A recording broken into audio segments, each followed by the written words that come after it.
And thank you, and welcome back to FTT Identity and our next session on identity proofing with an extremely esteemed panel with a great variety of views that will help us in walking through identity proofing and some of the recent challenges that we're helping the industry out with today. Going around the room, we're hoping to do self-introductions. I'm DiMira. I'm with the AML Shop, a specialist in both anti-money laundering and digital identity in that intersection. And we'll now allow our guests to all introduce themselves as we walk through and around the room. First on the list that I have is Pranav Khanna from Capital One. Hey, great to be here. I lead identity for Capital One. We're a major bank in the US and the UK and Canada. My team thinks about topics related to identity verification, authentication, authorization. I've also led product for our credit card fraud team in the past, building machine learning enabled fraud defenses. And I have built consumer products that have been the victim of fraud attacks, which is the thing that raised my interest in this identity and fraud racket to begin with. So excited to be here and talk about identity proofing. Great. And now we also have Gemma Steele from Project Imagine. Hi everyone, I'm Gemma. I work at a business called Project Imagine, which has got two parts really to its business. There's the B2C offering, which goes by the name of Dozens. Dozens has been accepting UK retail customers for about just over 2 years now, got about 70,000 customers. And then we also have the B2B part of the business called Pi One, which is effectively a banking and investment orchestration layer or a banking engine. And through that, we use various methods of putting data together for our B2B customers so that they themselves can provide better services and better banking and investment technology to their own underlying customers. Great, thank you. And now we also have Maria Khan from NatWest. Hi everyone, I'm Maria Khan.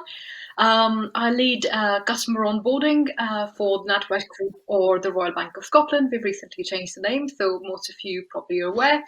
What we have done historically is really looked at the customer onboarding and the overall experience that customers have when they apply for a new product with us. Could be anywhere from a retail product all the way through to commercial products that we have. And what I've done over the last 2 years is really looked at what a transformation and innovation in that journey is going to look like, really focusing on making sure that the safety and the security of the customer data is not compromised at all. We keep that as a top priority, but also make sure that we're providing an excellent customer experience to all of our customers, and really making sure that our journey stands out and helps the customer get onboarded quite free of friction. Thank you. And that was great. And now rolling and rounding out the panel, we have our technology superstar, James from Unfido. Too kind. Hi, Jean, and hello, everyone. Great to meet you. So yes, background sits across technology over a number of years, and I've had the pleasure of the last 6 years to be really focused about how technology can help redefine identity verification, especially in a non-face-to-face world. So I work for a company called Onfido, and our core offering is document and biometric verification. And we sit globally to deliver that verification for a whole host of businesses across financial services and other verticals that need to know who their customers are. But yeah, great to be here. Great to have everyone on the panel. Great, thank you, everybody, and thank you for joining us. So we do have a great range of questions and thoughts for everybody, but obviously, please chime in when you can with this exciting and innovative topic for us today.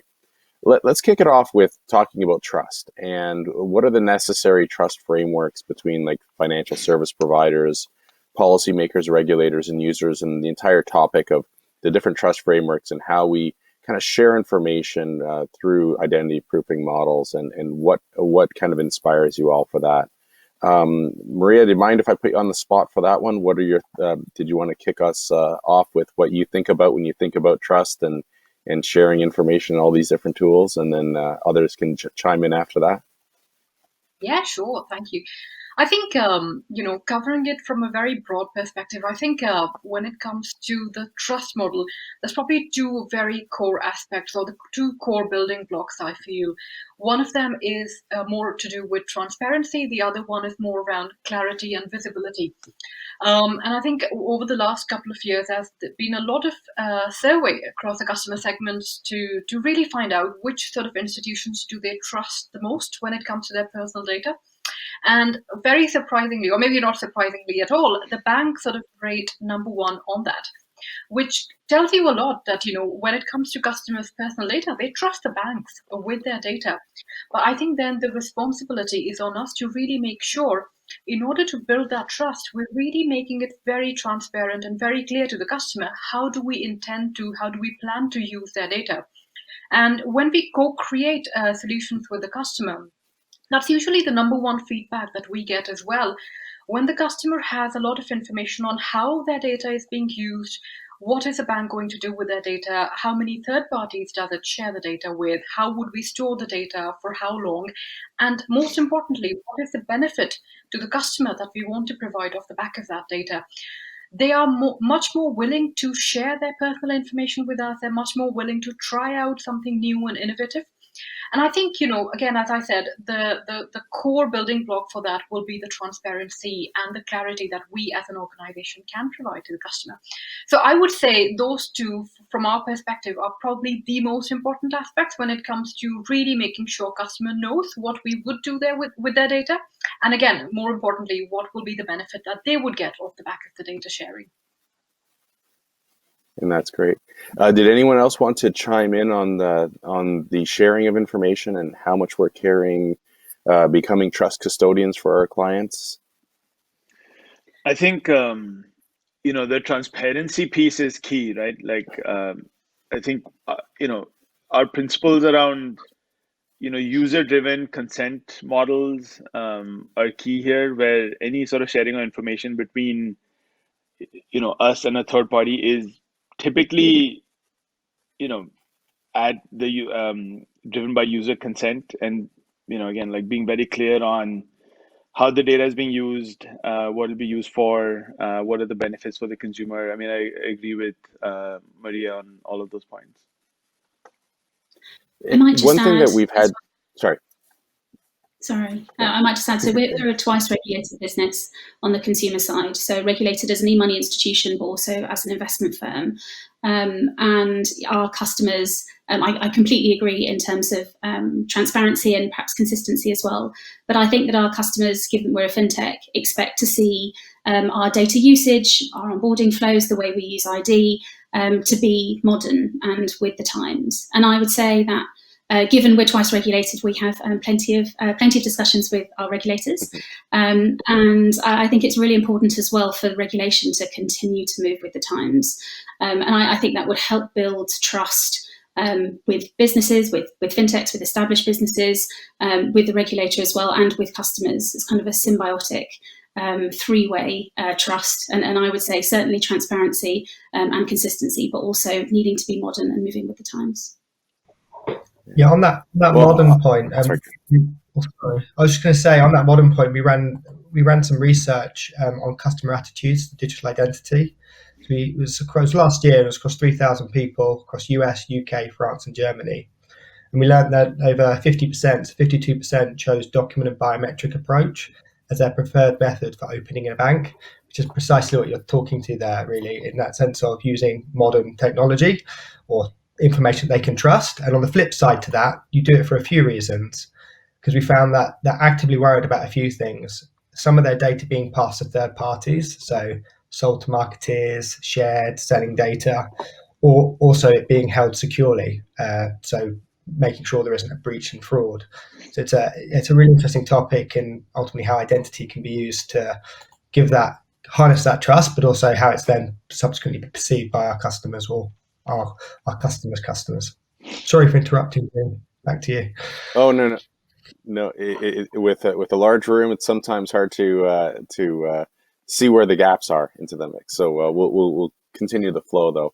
One of the next pieces that being on 1 year anniversary of the pandemic, obviously financial services has had to adapt. And we were already adapting with technology, is I think a fair premise. But I think the question I'll open up to yourselves is talk about managing change during this time, and also if you could even touch on briefly of both how technology has stepped up, how people's perceptions have changed, and kind of what the difference is. Like, have we achieved that great buy-in now for moving digital faster?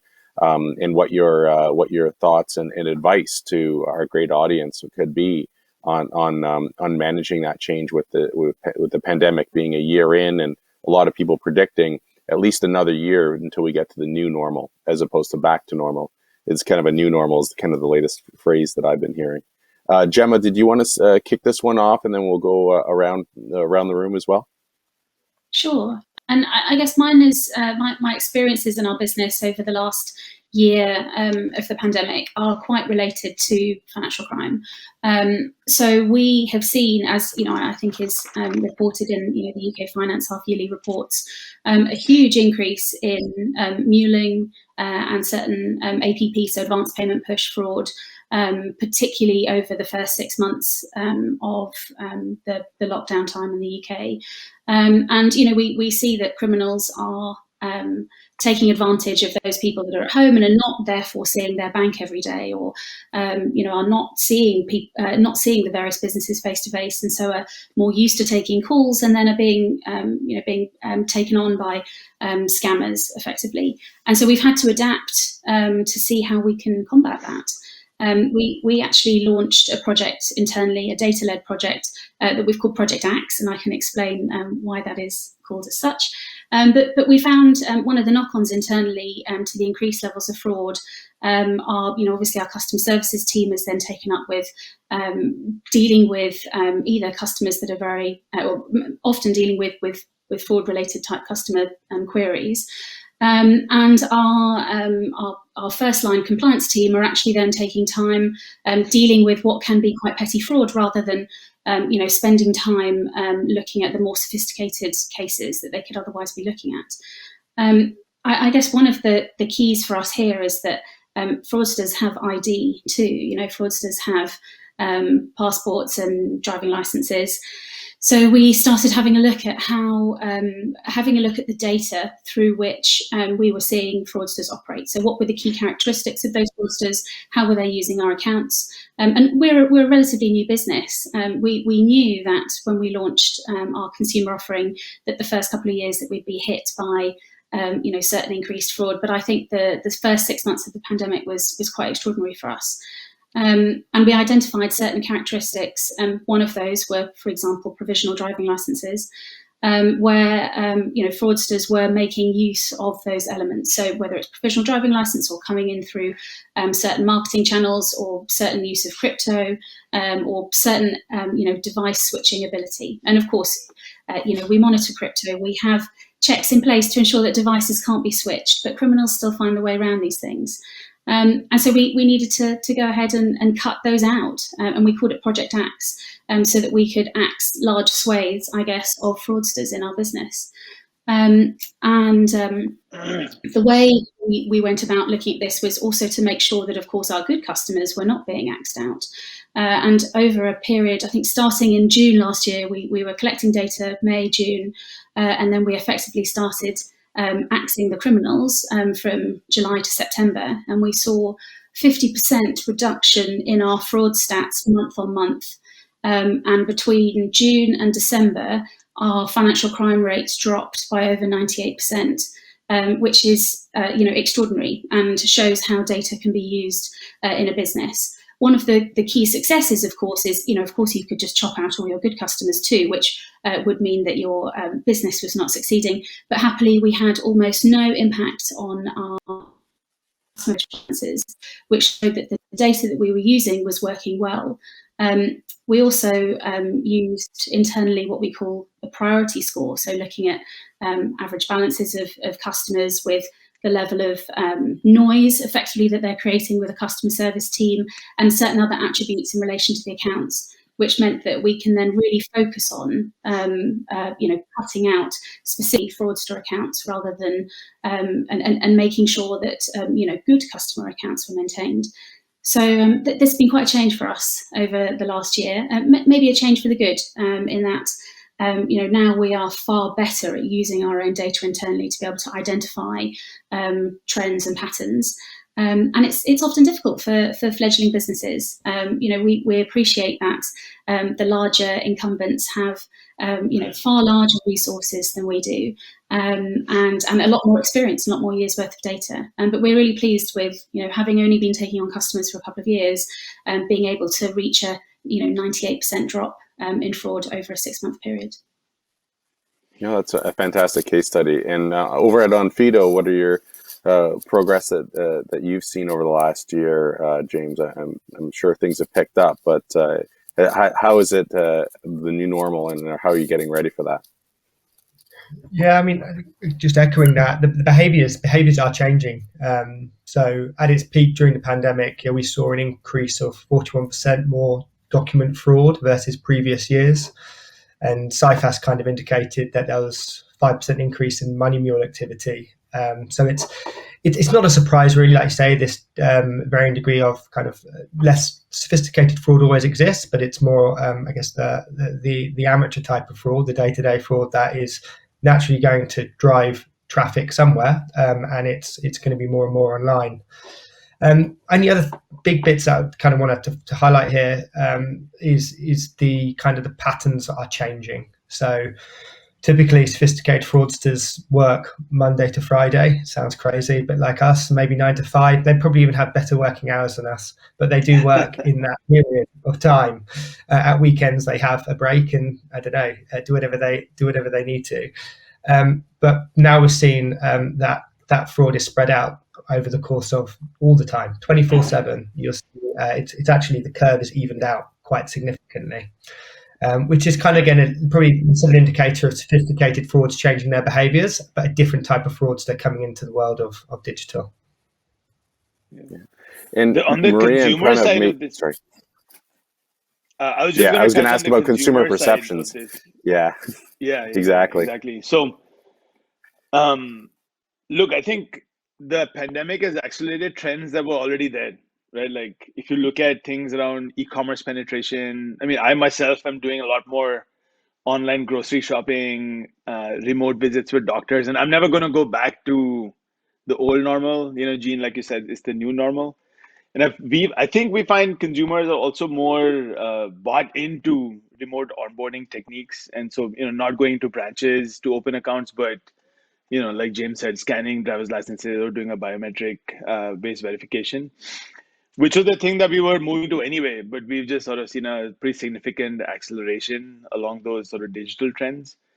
And I think it's here to stay. So it is the new normal. I think consumers are expecting it.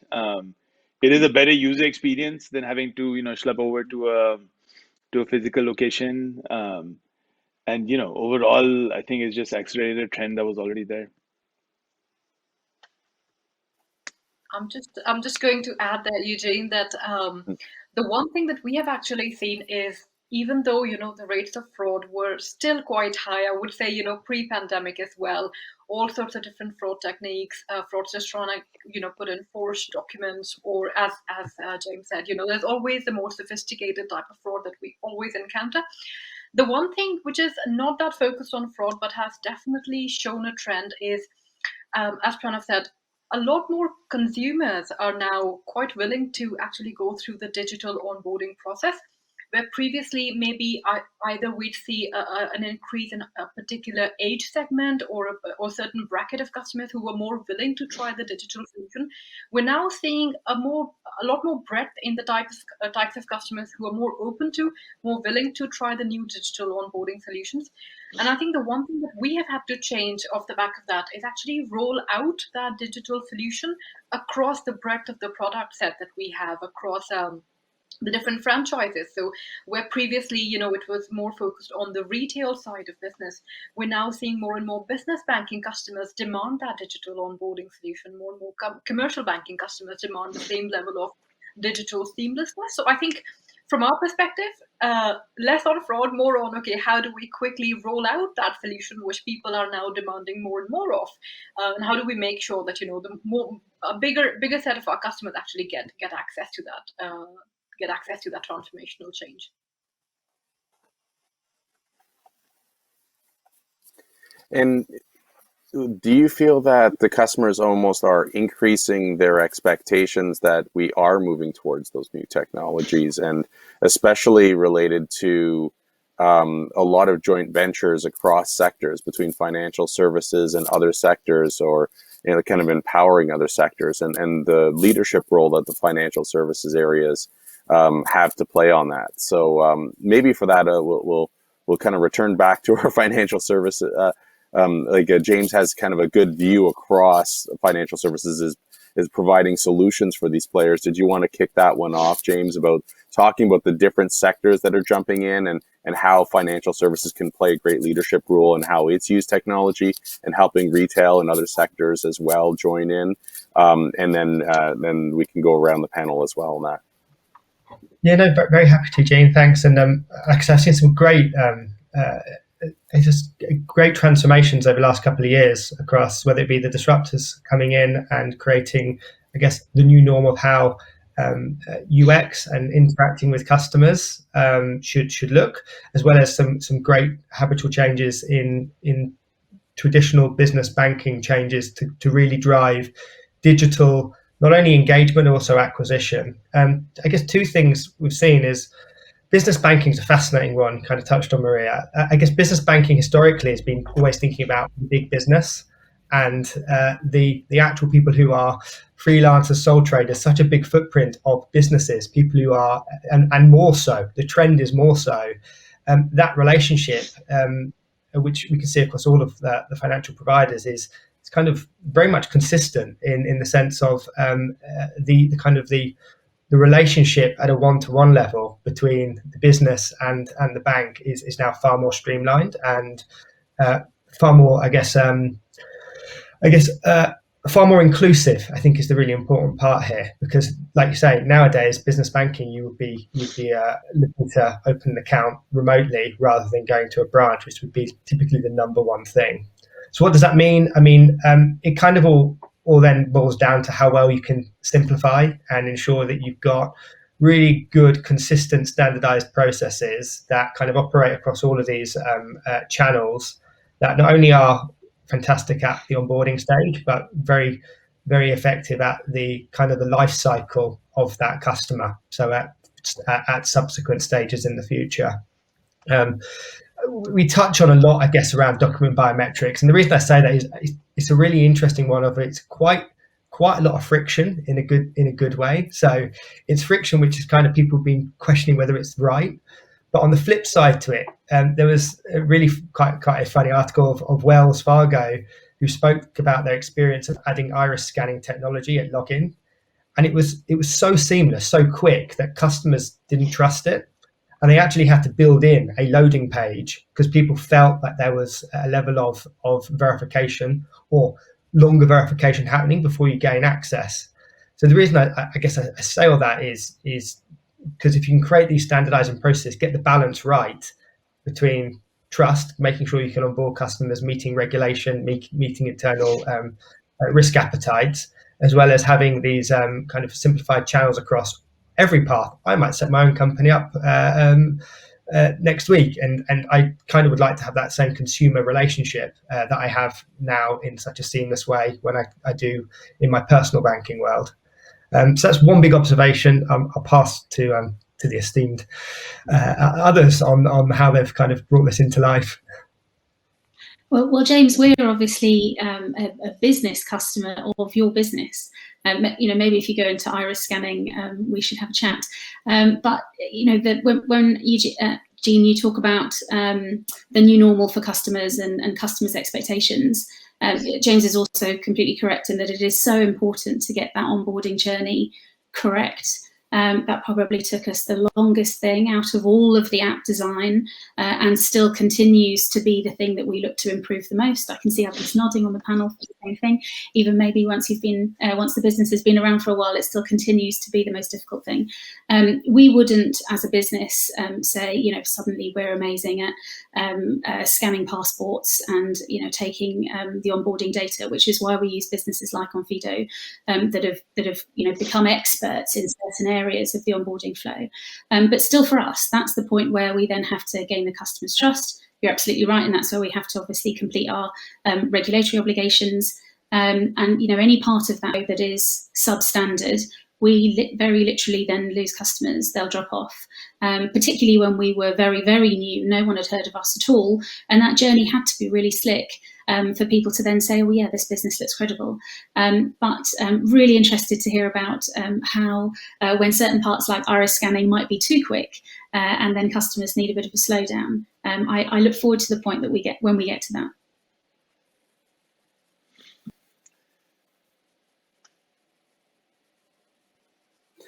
Maybe moving on to the, sorry. Oh, I was just going to say I can add a little bit from our perspective as well, Eugene, because I think it's almost that never-ending debate, isn't it? The user experience versus security. I think they both I think there's the two sides of the same coin, really go hand in hand. And as some of the other panelists have called out, it's always difficult to strike that balance. And I think one of the techniques that really worked well for us is to be able to, co-create a particular solution with the customer. So, inviting the customers in the room, brainstorming with them, really identifying what are the different trends that we see, what are the experiences that they expect, but also hearing, in real time, what is the expectation the customer has when it comes to security? Would something be termed as too quick? Do we need to slow that down? Is something too slow because we're making sure it's secure, but then it fails on the user experience side? So I would say that, co-creation firstly helps with that, from that perspective. The other bit is, a constant flow of feedback. Even with the more established institutions, the one problem that we constantly face is because there are so many different solutions out there, Uber's, Airbnb, Netflix, you've got such good user experience going around that it has become a prerequisite that security has to be there, but the experience that you will provide to the consumer has to be excellent. And I think that's where, you have to have that constant feedback loop where whatever new solution, whatever new iteration you have made on that journey, customers get to try it, they give you feedback immediately, you try and take that in, make the change, put that live. So it has to go through a very agile process to make sure, you keep making the experience better and better slowly. Yeah. And I think, Maria, I couldn't agree with you more. I think consumer expectations are being set not just by, what's going on in banking or fintech, but what's going on in the broader sort of tech landscape. And that's what consumers are expecting. I think that is both sort of a headwind and a tailwind. I think the tailwind aspect of it is, I think mobile really sort of helps us on both sides of the user experience and the security piece, right? At least for us, a majority of our new account openings happen on mobile devices. And you just have, an array of sensors and cameras and, that can help you on the remote identity proofing journey. And users are just getting more and more sort of, used to taking selfies, taking photos of documents. It's not as sort of foreign as it used to be. And I think, I think that is the overall sort of trend around that thing is helping us strike the balance between the user experience and security. And so getting to expectations, we have other expectations in financial services that we need to meet, and that's of our lawmakers and our regulators and the like. And I've seen a number of different moving perspectives from the regulators that they've been adjusting to this new normal just as well. And it almost was like the pandemic gave them the excuse that they can kind of relax and trust the technology a little bit more. I'm just wondering what your feelings are, is like both on have you found the same type of perception coming in, and are there any concerns that as the economy comes to the new normal, that some of the regulators may move to the old normal and back again? Or do you think that they've made that journey with us, and that the regulators, are they moving fast enough, and are they accepting of these things? Pranav, do you mind kicking this one off and letting us know what's going on, what your experiences have been in that space? Yeah, look, I think to your point, regulators are evolving as the world around us evolves. I like the word Maria used earlier around co-creation. I think we've done a bunch of had a number of conversations with regulators where we were sort of walking them through what consumers are expecting, what the bad guys are doing, and therefore what our response is in terms of new tools and technologies that we're launching. They've been very interested, asked a number of great questions, and also been very focused on privacy, security. I think facial recognition, for example, is a sort of specific interest area, obviously, for them. I think, and explaining the thing that we are doing with potentially biometrics and that kind of thing is and how it's safe. So overall, I find regulators are evolving as the entire world is evolving. I don't see them or us going back to the old normal.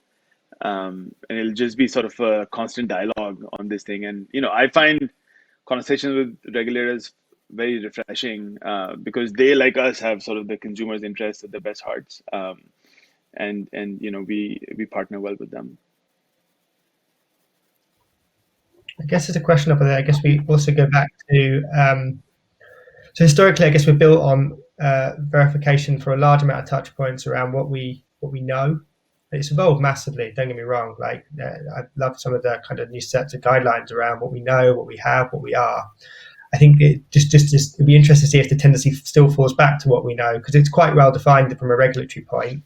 Not saying it's not compromisable. It seems to be quite commonly, because what we know is more freely available. But how you verify it is quite set, isn't it? Trusted sources, information that was pre-verified, all this sort of stuff. It'd be really interesting to see, like you say, whether the acceleration continues around whether it be standards or guidelines or adoption around relying on the bits that you have and the bits that you are, and how mainstream that comes, because it's become really mainstream over the last year, meaning regulators are obviously looking at it more. It's getting more defined, but obviously how it's standardized is still really being fleshed out to the same level as it has been on what we know. So I anticipate that will hopefully continue over the coming years. We're always here. We're on quite a few directory boards like the FIDO Alliance to be able to influence that level of standardization around the new identity. But there's still more to go. But financial services, you should be proud of yourself. You hold great esteem in terms of setting really great boundaries of your goal of ultimately protecting customers. And what's great is we see lots of other kind of unregulated spaces looking at KYC per se as a great set of credentials that they apply in their everyday world, which could be anything. Like you say, healthcare is changing a bit, but healthcare, for instance, they look to the regulators and go, how does the financial service space do it, and can we learn from that? Because prevention and trust is obviously what we're here to try and do, along with them providing an excellent service. I would say that I think kind of a firm's risk-based approach also feeds into a lot of what the regulatory standards are. And, we see, new offerings in terms of identity, for instance, looking at customer social media accounts and how that might feed into, risk scoring for us internally, which, is relatively new for us and also very interesting. But I think that particularly with some of the kind of more black and white regulatory standards or some of the regulatory reporting that we do, that's still got a little way to go in terms of keeping up with some of the newer technologies, newer developments, new ways of looking at who your customer is, and how you have gathered enough data to be able to make a risk-based approach on that customer. And I think with the regulator, there's always the happy part and the unhappy part when it comes to discussing the customer journey. And I think as Pranav said in the beginning, for us as well, we've actually seen the regulator behavior actually evolve when you discuss the benefits that something new is actually going to provide to the customer. We've seen the regulators are quite open to discuss that and actually get on board with developing the right solution, the right framework for the customer and their safety. And as I said, it's always tech will help you with a happy path. And if it's a happy path, everything goes well, it's all good. But when things go wrong, how do you convince the regulator that you have a robust mechanism in place, you have a robust model in place, where you probably then have to go back to the traditional method where someone in the background is actually looking at the document when the technology has failed to recognize whether a document is fraudulent or not.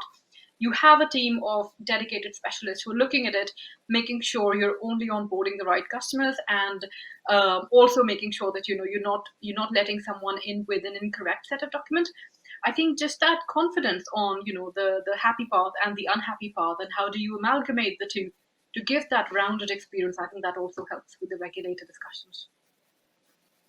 Okay, and that's great. And I think we've had a great conversation and we're making a lot of progress, but we are also down to the last round. So how about if I give everyone a couple minutes to talk through about what you feel are the most exciting parts of the next year ahead in your space. And now, starting in reverse order, we're going to get some insights from James. So, a couple of minutes. Actually, I'm going to, as we are tight on time, I'll leave the floor to the main companies to kind of lead on this. But in my short term here, it's the new normal is normal. It's very exciting around this digital space. I think digital is a great enabler to provide access to customers of all demographics and of all backgrounds. And I think that inclusivity is a really interesting point. So I'll end it on a positive one.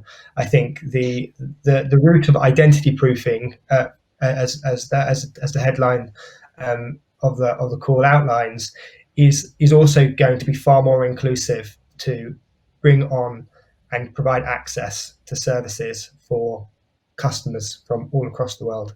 And yeah, we're here to help support that. Great point there. Gemma, Gemma, sorry about that, about the name again. Sorry, Gemma, the floor is yours. Thank you. So I guess we've had a number of kind of leaps and bounds internally. I think that our onboarding and our identity journey for our customers will continue to improve. But one of the things that we are most excited about over the next year is being able to use those sort of data analysis processes that we've developed for Dozens, so our B2C offering, and actually be able to use that for our B2B customers. So for those new entrants or maybe existing participants in the market who are looking to update their own internal processes, or how better can they use the ID, KYC information and other data that they already have to be able to really get down their financial crime rates and numbers. We've developed quite a succinct process to be able to look at our data and how we process that data, and looking at being able to roll that out to other B2B customers.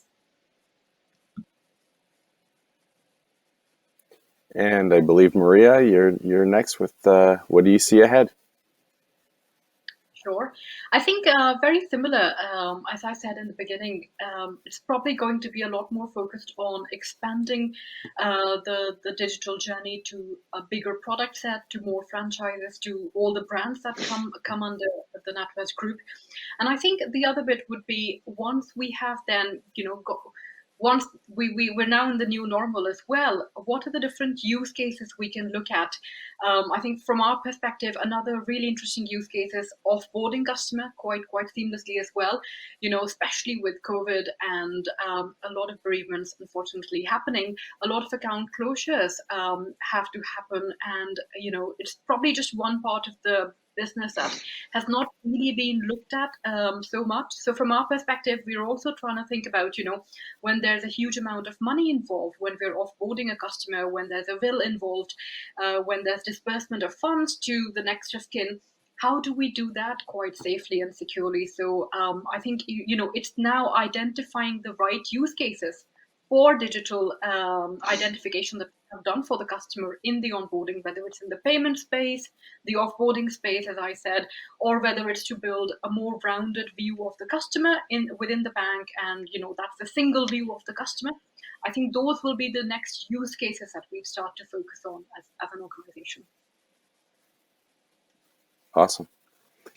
Pranav? Yeah, this has been fascinating discussion. A few things I'm looking forward to. One, just the continued sort of advancement of technology to make the user experience frictionless, right? Like how might we put more and more security assurance in the background and not force the user to do more work, right? With machine learning, device recognition, mobile carrier signals. There's so many things that we could use to reduce the friction on the user. And we have a big push towards that stuff. I think broadly, in the industry, the second thing I'm looking forward, looking at is the advent of mobile driver's licenses, at least in the US, right? Where there are a few states that are basically allowing people to have a sort of their driver's license on their mobile device. And I'm interested to see what the sort of major mobile OS vendors, Apple and Google, do in that space, because that could be fairly game changing. I think it's over a longer time frame than a year. And then finally, I think one of the things we are thinking a lot about is what is the role of banks in the broader identity landscape?